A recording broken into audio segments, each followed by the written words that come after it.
Hello and welcome to the Intel Brief. Today is Monday, 19 January. I am your host Daniel, and today we're going to talk about the Syrian army has extended control north and seized oil fields. At least 5,000 people have been killed in the Iranian protests, according to reports citing officials. And the EU is scrambling to avert Trump Greenland tariffs and prepares retaliation.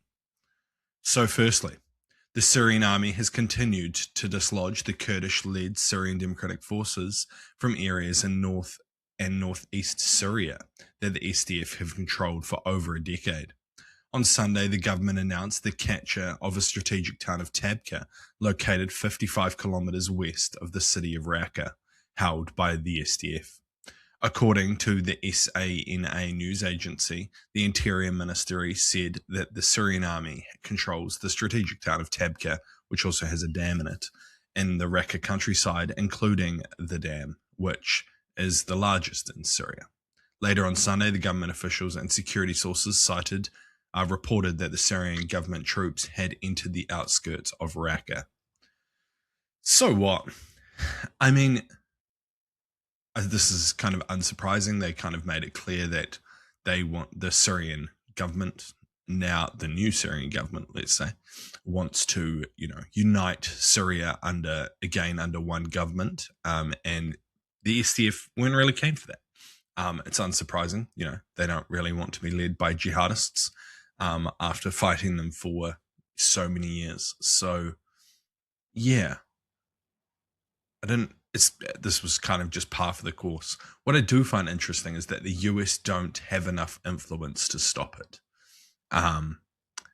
There was reports over the weekend of Syrian forces, US forces moving up to SDF positions to try and avert this Syrian offensive. I don't think they got as far as Tabqa, which, is further west if you head up the valley.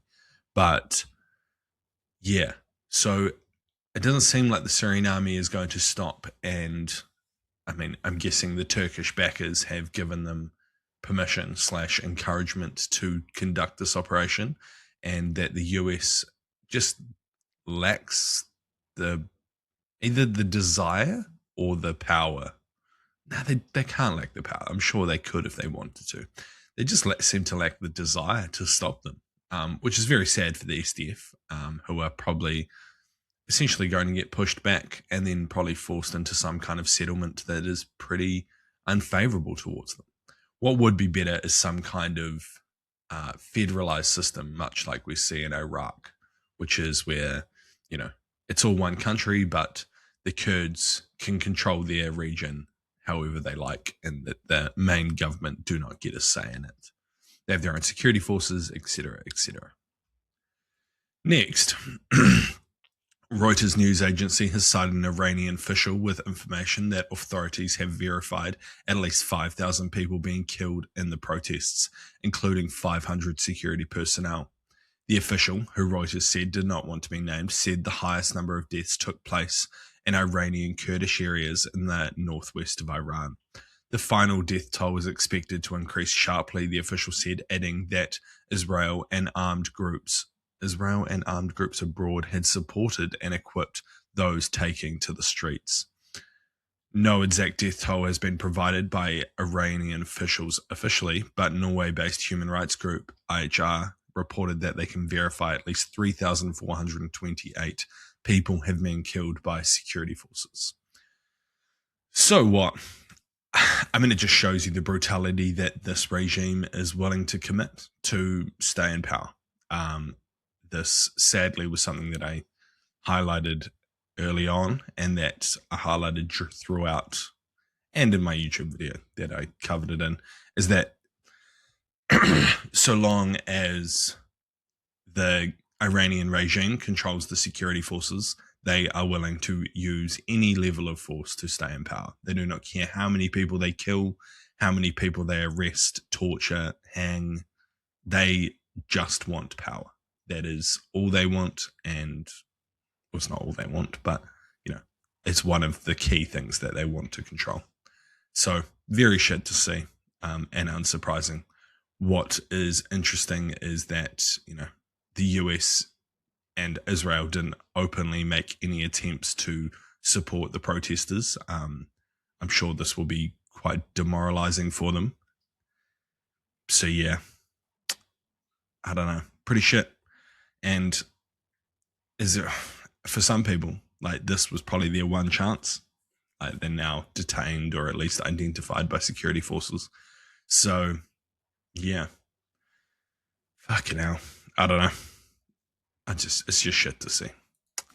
And lastly, the European Union European Union ambassadors reached broad agreements on Sunday to intensify efforts to dissuade US President Donald Trump from opposing tariffs on European allies while also preparing retaliatory measures should the duties go ahead.